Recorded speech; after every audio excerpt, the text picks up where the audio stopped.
When I saw my daughter at the mall food court counting coins, I asked, "Where's the car we bought you?" She said her husband and Mill took her car, money, and threatened to take her daughter. I just told her, "Don't worry, I'll handle this." The worn sneakers, the faded grocery store uniform with the name tag barely hanging on, the way my daughter Sophia kept her eyes down when I spotted her at the food court in the mall, counting coins to buy a small coffee. I almost didn't recognize her.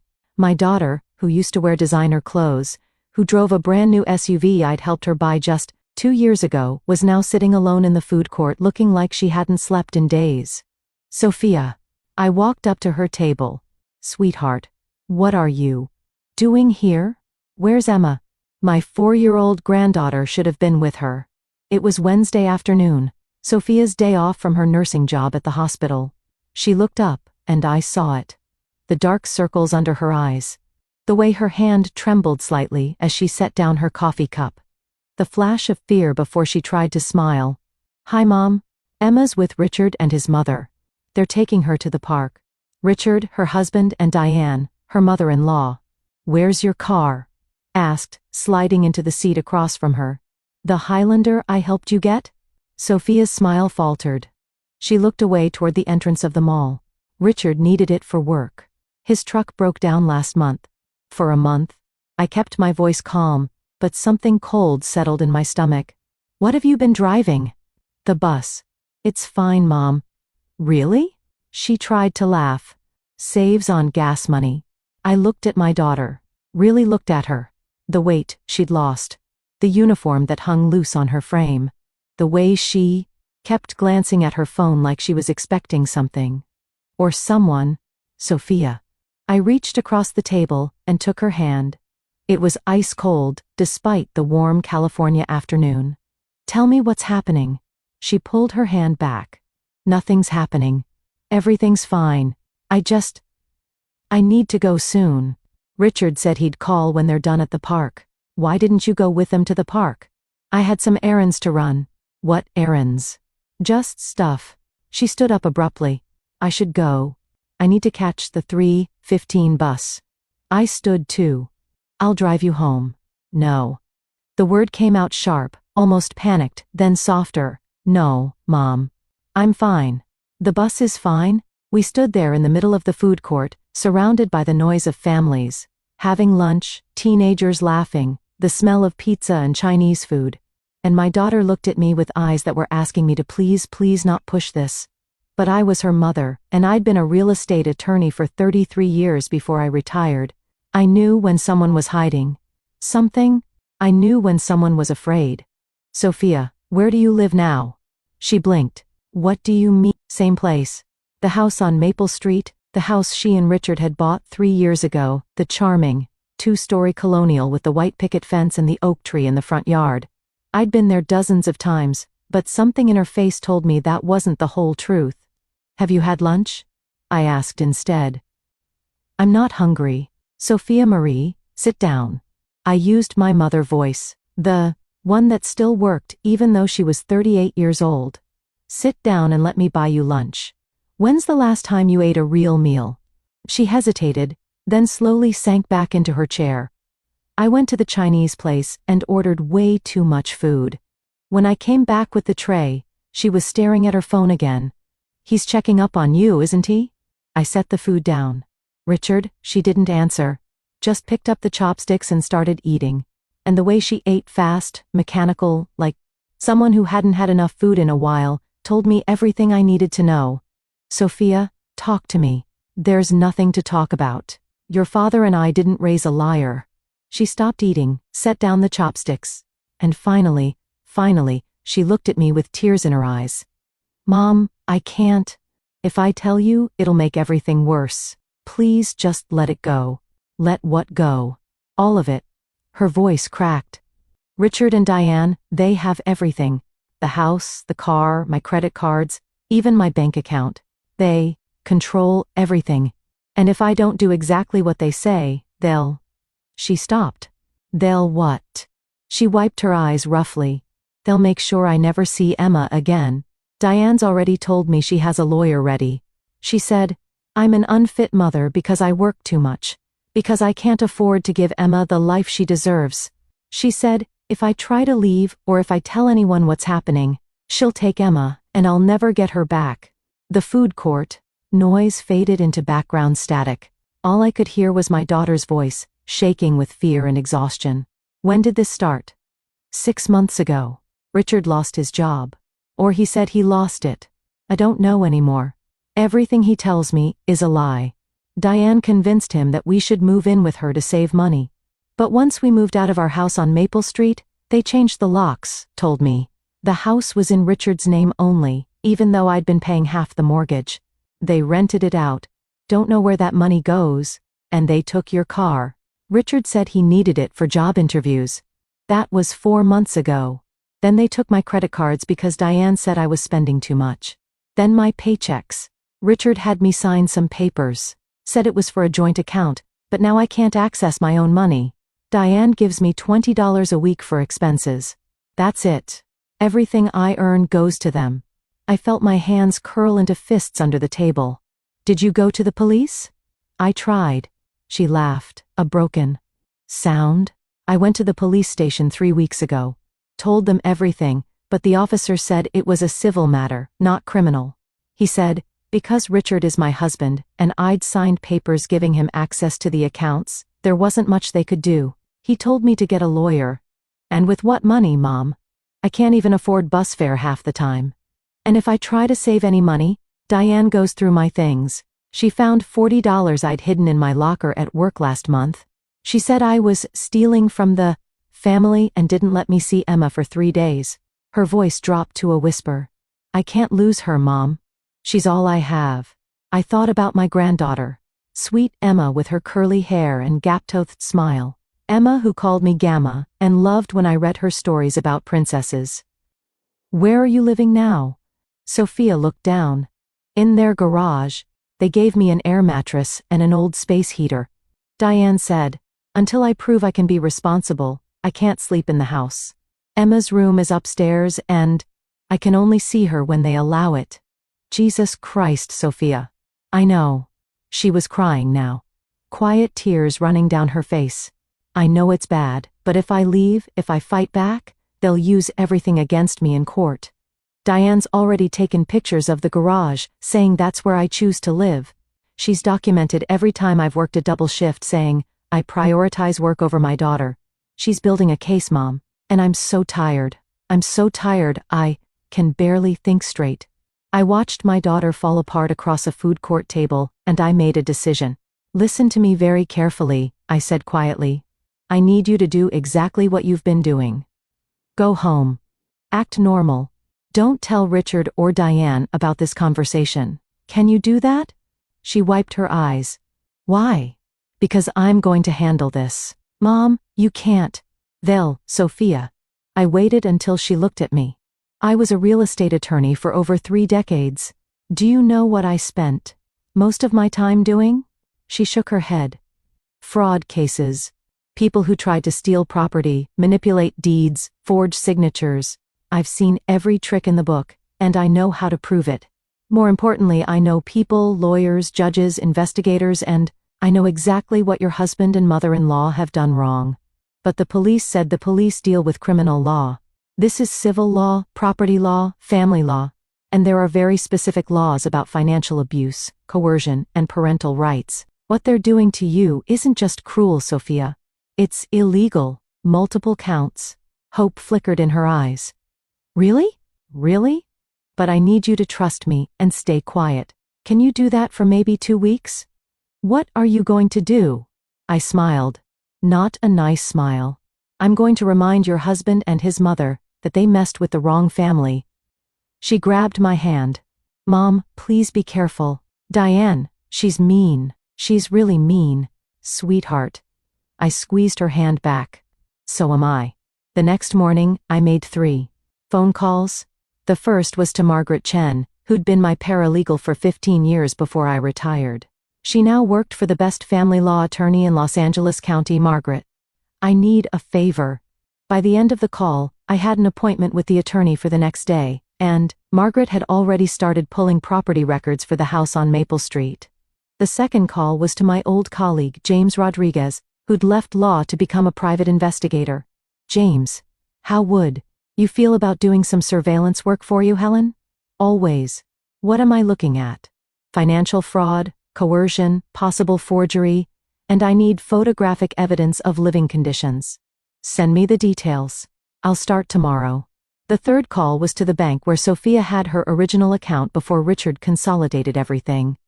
Hi, this is Helen Mitchell. I need to speak to someone about accessing account records for my daughter, Sophia Mitchell Reynolds. Yes, I'll hold. 15 minutes later I had confirmation that I could obtain records with Sophia's written permission. And those records would show exactly where her money had been going. That evening, I drove past the house on Maple Street, the house I'd helped Sophia and Richard buy, the house where I'd spent Christmas mornings and Emma's birthday parties. There was a for rent sign in the yard now, and through the windows, I could see it was empty. I took pictures, lots of pictures. Then I drove to Diane's house in the expensive neighborhood she was always bragging about. The house with the 3-car garage and the manicured lawn. I parked down the street and waited. At 7:30 p.m., I saw Richard pull up in Sophia's Highlander. He got out, went into the house through the front door like he lived there, which apparently he did. At 8:15 p.m. the garage door opened, and I saw exactly where my daughter was living. A cement floor, an air mattress in the corner, a plastic storage bin that probably held her clothes, a space heater that looked like a fire hazard, and Sophia sitting on that air mattress in her grocery store uniform, eating something from a paper bag. My daughter, my brilliant, kind, hard-working daughter who'd put herself through nursing school, who'd married Richard because she thought he was a good man, who'd given Diane a chance because she thought family was important, living in a garage like she was worthless. I took more pictures, video too. Then I called James. I need you to accelerate the timeline, and I need you to be there tomorrow morning at 6 a.m. The next 2 weeks were busy. Margaret found that the house on Maple Street was indeed in both Sophia and Richard's names. The mortgage had been paid off by Sophia's parents as a wedding gift, so there was no loan. Richard had rented it out for $3,800 a month. That money was going into an account solely in his name. Illegal. That's marital property. He owed her half of every penny. James got footage of Diane going through Sophia's things. In the garage, audio of Diane telling Emma, "Your mother doesn't care about you anymore. That's why she lives out here instead of with us." Illegal parental alienation, emotional abuse of a minor. The bank record showed that Richard had forged Sophia's signature on at least 4 documents, including the one that removed her from their joint account and the one that changed the deed on the rental property. Illegal, fraud, forgery. I met with the family law attorney, Catherine Park, who looked at everything and smiled. "Mrs. Mitchell, this is one of the clearest cases of financial abuse and coercion I've seen in years. Your daughter has grounds for immediate emergency custody, return of all marital assets, and a restraining order, possibly criminal charges too. How fast can we move with everything you've gathered? I can file tomorrow and have a hearing within a week. Do it." I went back to see Sophia on Tuesday afternoon. Same food court, same scared eyes. "How are you holding up?" "Okay." She didn't look okay. She looked worse than before. Emma asked me yesterday why I don't sleep in her room anymore. I didn't know what to tell her. Tell her that's going to change very soon. She looked at me with desperate hope. "Did you find some?" "I found everything. And Sophia, I need you to be strong for just a little while longer. This Friday, we're going to court. You, me, and the best family lawyer in Los Angeles. We're getting Emma back. We're getting your money back. We're getting everything back. What if they fight it? Let them try." I pulled out a folder. I have proof of fraud, forgery, financial abuse, parental alienation, and unlawful rental of marital property. I have photos, videos, bank records, and witness statements. Your husband and mother-in-law committed at least 6 different crimes. They can either cooperate or they can go to jail. Their choice. Sophia stared at the folder like it was a life raft. "Mom, I don't know what to say. Say you're going to be okay. Say you're going to let me help you. And say you're going to stand up in that courtroom on Friday and tell the judge exactly what they've done to you." She nodded, tears streaming down her face. Okay, I can do that. I know you can. You're my daughter. I squeezed her hand. You're stronger than you think, and you're definitely stronger than they are. Friday morning came with clear skies, and that particular California sunshine that makes everything seem possible. I picked Sophia up at 8 a.m. She was wearing the only professional outfit she had, left a black dress that was now too big for her, but Catherine had said we could use that too. Show the judge how much weight she'd lost under their control. In the courthouse hallway, we ran into Richard and Diane with their lawyer. Richard looked shocked to see Sophia with an attorney. Diane looked furious. What is this? Diane demanded. You can't afford a lawyer. Actually, Mrs. Reynolds, I can, Catherine said smoothly. I'm representing Sophia Prono. Or rather, her mother hired me. And we're here to address some very serious concerns about your treatment of my client. Treatment? We've given her everything. A place to live, food, a garage, I said coldly. You gave her a garage to sleep in while you kept her daughter away from her and stole her money. That's not we didn't, Richard stammered. Their lawyer, a young man who clearly wasn't prepared for this, looked at the folder Catherine was holding. What do you have there? Evidence. Lots of it. Would you like to see it before we go before the judge? It might save your client some embarrassment. In a conference room, Catherine laid it all out. The photos, the videos, the bank records, the forged signatures, the rental income. Richard had hidden. The garage where Sophia lived, the alienation of Emma. I watched Richard and Diane's faces go white. We can explain, Diane tried. Mrs. Reynolds, you cannot explain forgery, Catherine said. You cannot explain financial abuse. You cannot explain keeping a woman in a garage while you live in a $500,000 house. And you definitely cannot explain telling a 4-year-old child that her mother doesn't love her. We were just trying to help, Richard said weakly. Sophia was struggling financially, and you took everything from her, I interrupted. Her home, her car, her money, her daughter. You isolated her, controlled her, and when she tried to get help, you threatened to make sure she never saw Emma again. That's not helping. That's abuse. Their lawyer looked at them. Is any of this untrue? They couldn't answer. I'm going to recommend you settle, he said quietly. Because if this goes before a judge, you're both facing criminal charges. The settlement took 3 hours to negotiate. Sophia got Emma full custody, effective immediately. Sophia got the house on Maple Street back, plus all the rental income Richard had collected, over $22,000. Sophia got her car back. Sophia got access to all her bank accounts, plus reimbursement for the money Richard had taken. Richard got supervised visitation with Emma twice a month until he completed parenting classes and therapy. Diane got nothing. No visitation rights, no contact with Emma, no contact with Sophia. And if either of them violated any term of the agreement, Catherine would file criminal charges. All of them. We walked out of that courthouse at 4:00 p.m. with an emergency order that let us go directly to Diane's house with a police escort to get Emma and Sophia's belongings. The look on Diane's face when we arrived with 2 officers was something I'd remember for the rest of my life. You can't do this, she said. Emma needs stability. She needs her mother, I said. And now she has her. Emma ran to Sophia the moment she saw her. Mommy, are you taking me home? Yes, baby. Sophia knelt down and hugged her tight. We're going home. Just you and me and Gamma. Gamma, too. We packed up Emma's things and Sophia's belongings from the garage. It didn't take long, they'd left her with so little. Richard stood in the driveway, looking lost. Sophia, I'm sorry. I didn't mean for it to go this far. Mom said it was the best thing for everyone. Richard, I don't want to hear it. Sophia said quietly. You chose your mother over your wife and daughter. You let her treat me like garbage. You stole from me. And you let Emma think I didn't love her. She buckled Emma into the car seat. You'll see her twice a month, supervised. That's it. We're done. We drove to the house on Maple Street as the sun was setting. The tenants had already moved out. Catherine had expedited that too, and we had the keys. Emma ran through the rooms excited. Mommy, is this our house? Are we staying here? We're staying here, baby, forever. Forever.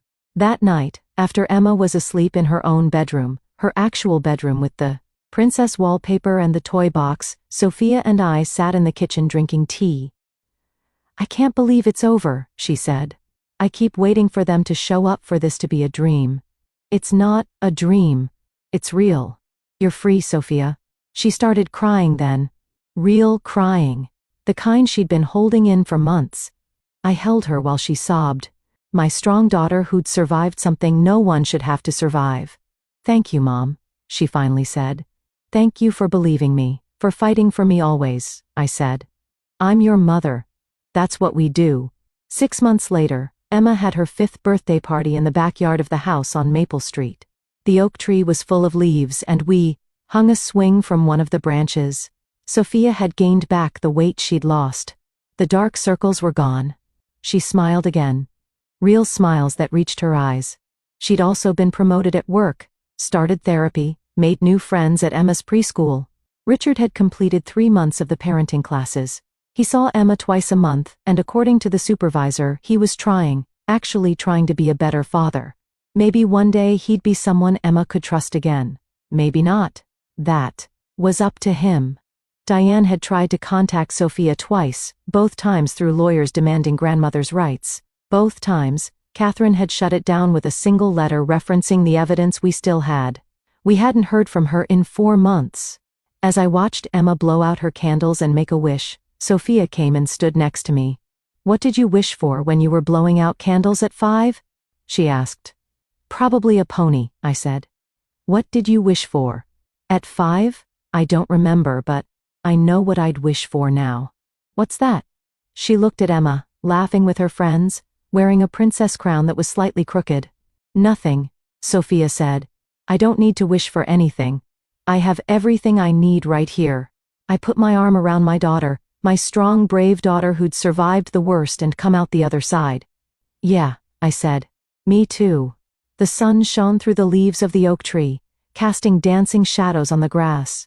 Emma's laughter rang out clear and bright. And somewhere in that perfect moment, I thought about how family was. To just about blood or marriage certificates or legal documents. Family was about showing up, fighting for each other, standing together when someone tried to tear you apart. Richard and Diane had forgotten that they'd thought they could control and manipulate without consequences. They'd been wrong. And my daughter, who'd been beaten down and controlled and made to feel worthless, had learned something important. She was stronger than she knew. She had people who loved her, and she deserved better. We all do. As the party wound down and parents started picking up their kids, Emma came running over with frosting on her face and joy in her eyes. Gamma, can we have pizza for dinner, please?" "Whatever you want, sweetheart." "Mommy, too." Sophia laughed. "Yes, Mommy, too." Emma cheered and ran off to tell her friends goodbye. "She's happy," Sophia said softly. "Really, truly happy. I wasn't sure if she would be after everything." "Kids are resilient," I said, "especially when they're loved. And Emma knows she's loved because of you." "No, because of you. You fought for her, Sophia, even when you were scared. Even when you thought you couldn't win, you kept trying. That's what matters. That's what Emma will remember." We stood there together, mother and daughter, watching Emma play under the oak tree in the golden late afternoon light. And thought about that day in the food court 6 months ago. The worn sneakers, the faded uniform, the fear in my daughter's eyes. We'd come a long way since then. We'd come home,